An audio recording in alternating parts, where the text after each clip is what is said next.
The overweight population has grown exponentially over the last 20 years. In fact, since 1980, the number of overweight people has more than doubled in the world.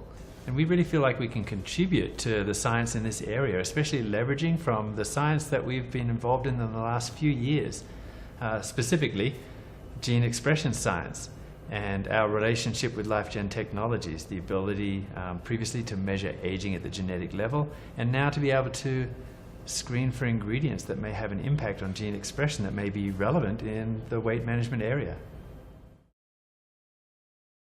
Well, there are so many different, what you might call traditional approaches to weight management. It's really hard to put your finger on any one in particular, but in general, it seems that perhaps they're not working. The evidence is that more and more people are gaining weight and having difficulty. So there are some important learnings there. And again, we've been in this nutrition industry for a couple of decades or more now, and we have gained a lot of experience. Certainly there are some key learnings. One is that a typical person really believes it's just calories in and calories out. And the average person then will say, okay, I need to drop calories, so eat less. And also the way that calories go out is by exercising, right? That's how we do it. So eat less, exercise more. What we are finding with that is that people are losing weight, but unfortunately they're losing adipose tissue or fat, and also muscle, which is actually critical to hold on to and not to lose. There's good reasons for that. This muscle is your metabolic engine. The energy that you expend when you are not exercising actually accounts for most of the energy that is expended. And it's logical when you think about it. Most people don't exercise 24 hours a day.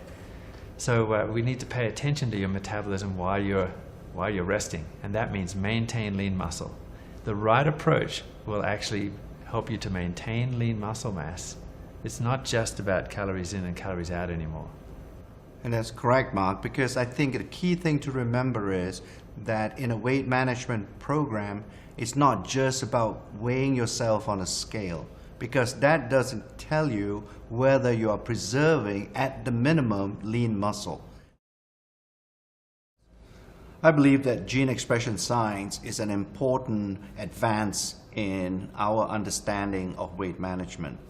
And particularly, there is a lot of new research findings associated with gene expression and how this phenomenon is impacting or affecting overweight people. As we all know, that with gene expression, the ultimate outcome of gene expression is the production of proteins, and these proteins play a very important role in how the body functions, in fact, how the body puts on weight, and how the body gathers and stores fat. And in fact, I think it's important for people to understand that our approach has always been to target the sources of any nutritional issues. And as we understand the genes, really that's going as far upstream as you can go to understand the sources of an issue. So certainly this is something that we can apply to weight management in a very fruitful way. What we have found, in fact, is that there are certain groups of genes which we have called youth gene clusters that when they express themselves, and that's in the wrong way, they have an influence or an effect on weight management. As you said, Joe, our approach is not just to look at one magic gene, but actually there are many genes that express themselves in the human body. So that's why you use the word clusters, of course. The three main groups that we've found are groups that are involved in metabolism overall, and in maintenance of lean muscle, and also in appetite control. So these are genes that are expressed differently, and also in different parts of the body, but they all have an impact on weight management. Yes, and in fact what that implies really that instead of using gene expression science to focus on just the fat tissue, we are also trying to see whether there are some things that we have to influence in the brain, for example, and also in the gastrointestinal tract. So if we can somehow influence all three aspects of these body tissues, we will have a much more profound impact on how we can control weight. An ideal or optimal weight management system should really consist of 4 key elements. The first key element is related to the fact is to adopt a healthy eating plan. A second key element is to make sure that lean muscle is not lost during a weight management program. Another third element that we should focus on is really on fat tissue.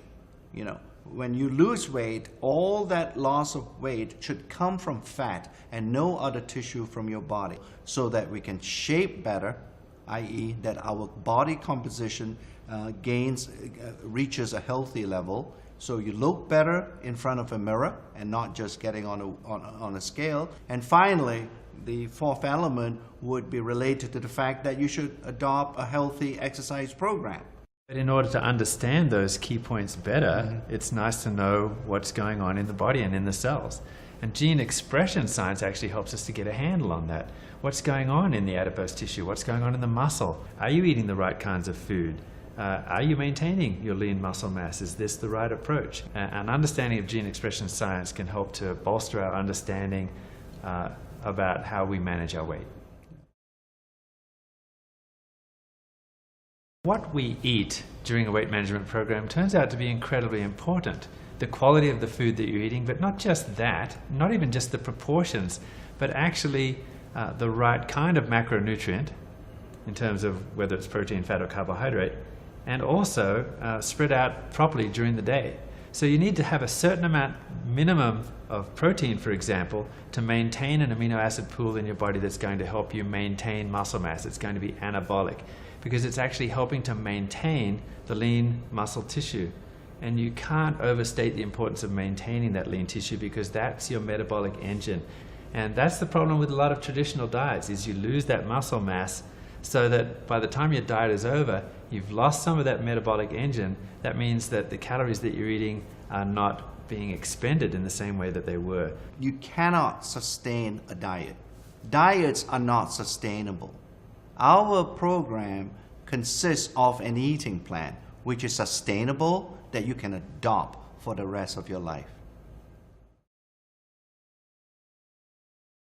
We have now completed in the weight management category all the studies at the preclinical stage, we call it, where we now know what is the gene expression profile that can occur with the ingredients we have put into certain weight management products.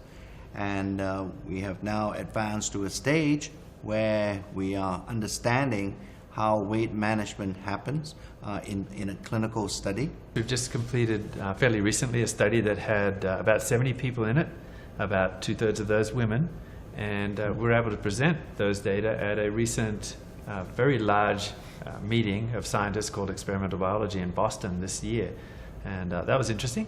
Also, we have another study underway, a larger study, in fact, with about 140 people at least in this study. So this will give us an understanding of how all of our homework has paid off.